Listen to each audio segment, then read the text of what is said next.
नमस्कार प्रिय मित्रों, मैं आपका ज्योतिष मित्र अभिजीत जोशी स्वागत करता हूँ ग्रहफल में। मांगलिक योग में जो युवती या युवा है, शादी के वक्त बहुत स्ट्रगल करना पड़ता है। आज हम इसी योग के बारे में जानेंगे और ये भी देखेंगे कि आप अगर मांगलिक हो तो कौन से मांगलिक हो, द्विबल मांगलिक हो, त्रिबल मांगलिक हो या फिर निम्न स्तर के मांगलिक हो, जहाँ किसी भी अपने जीवन साथी के चुनाव के वक्त आपको ठुकराया जाएगा या फिर जीवन साथी के साथ रहने के लिए आपको बहुत संघर्ष करना पड़ेगा। यह आज हम इस वीडियो में जानेंगे। यहाँ पर मांगलिक योग की चर्चा हो रही है, तो सबसे पहले यह जानना ज़रूरी है कि मांगलिक योग किसे कहते हैं।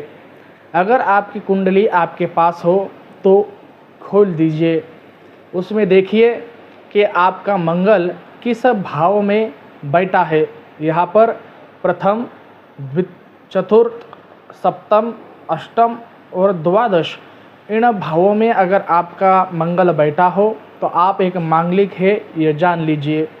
मगर यहाँ पर सिर्फ इस भावों में मंगल होने से ही आप मांगलिक हो और आपके जीवन साथी भी मांगलिक होना ज़रूरी नहीं है।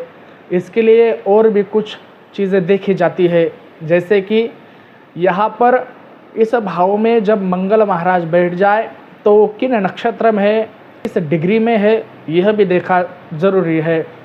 यहाँ पर आप देख सकते हैं कि मंगल महाराज अगर प्रथम, चतुर्थ, सप्तम, अष्टम और द्वादश भाव में बैठे और वह अपने नीच राशि में होकर बैठे, यानी कि कर्क राशि में होकर बैठे, तो यहाँ पर यह द्विबल मांगलिक योग बन जाता है।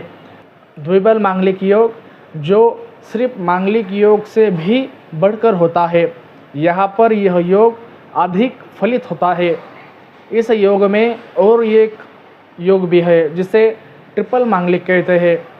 ट्रिपल मांगलिक जब मंगल महाराज प्रथम, चतुर्थ, सप्तम, अष्टम और द्वादश भाव में बैठने के साथ ही अपने नीच राशि में हो या फिर क्रूर नक्षत्र में भी हो, इस वक्त आप ट्रिपल मांगलिक हो जाते हैं।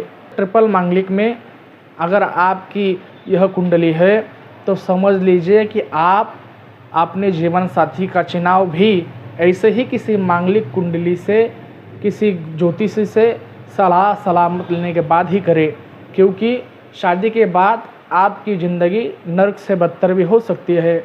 अगर आप इस योग के बारे में जानना चाहते हैं कि आपकी कुंडली ट्रिपल मांगलिक है, द्विबल मांगलिक है या सिर्फ मांगलिक है, तो आप हमसे संपर्क कर सकते हैं या फिर कमेंट में आप अपनी डेट ऑफ बर्थ डाल सकते हैं।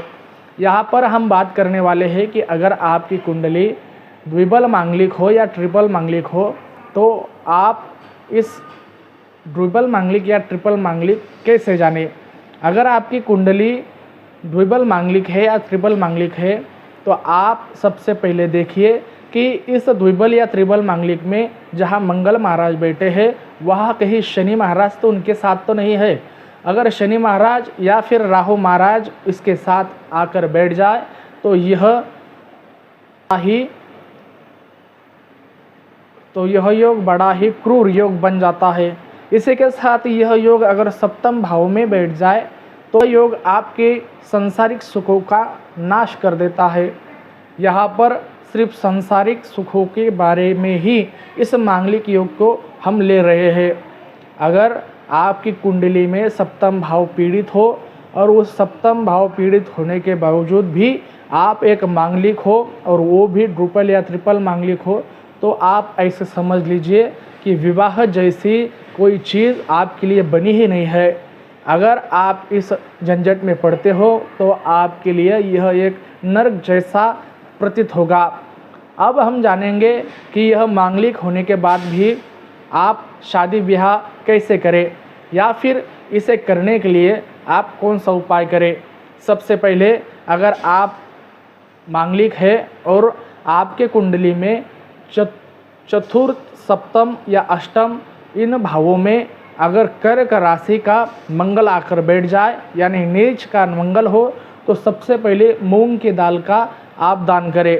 अपने वजन के समान यह दाल आपको दान करनी है, या फिर इसके 4 भाग कर भी आप दान कर सकते हैं। इसी के साथ आप अपने मंगल का जप जरूर करवाएं। अगर इसके साथ शनि और राहु जैसे कोई ग्रह आकर बैठे तो इन ग्रहों का भी दान करना विशेष फायदेमंद होता है। इसी के साथ मंगल महाराज के साथ राहु महाराज जब बैठते हैं तो अंगारक योग बनाते हैं। इस अंगारक योग में आप इसकी शांति भी कर सकते हैं। अगर कोई शांति के बारे में और कुछ जानकारी चाहते हैं तो आप हमें संपर्क करें या फिर कमेंट में इसके बारे में पूछें, तो हम आपको इसका ज़रूर जवाब देंगे। अब हम जानते हैं कि शनि महाराज, राहु महाराज और मंगल महाराज, यह 3 ग्रह अगर एक साथ आकर बैठ जाए तो यह बहुत ही दूषित योग माना जाता है। इसके लिए आपको दान जप हवन करना बहुत ज़रूरी होता है। आप अगर अंगारक स्तोत्र का पाठ पीपल के नीचे बैठकर करें तो यह एक सर्वोत्तम पर्याय है।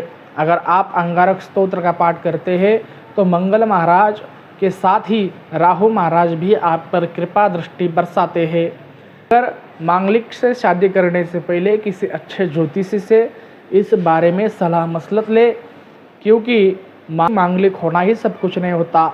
यहाँ पर कुछ ऐसे नक्षत्र भी है जो मृदु नक्षत्र कहे जाते हैं। अगर आपका मंगल इस मृदु नक्षत्र में हो तो मांगलिक और बिना मांगलिक व्यक्ति के साथ भी ब्याह कर सकते हो।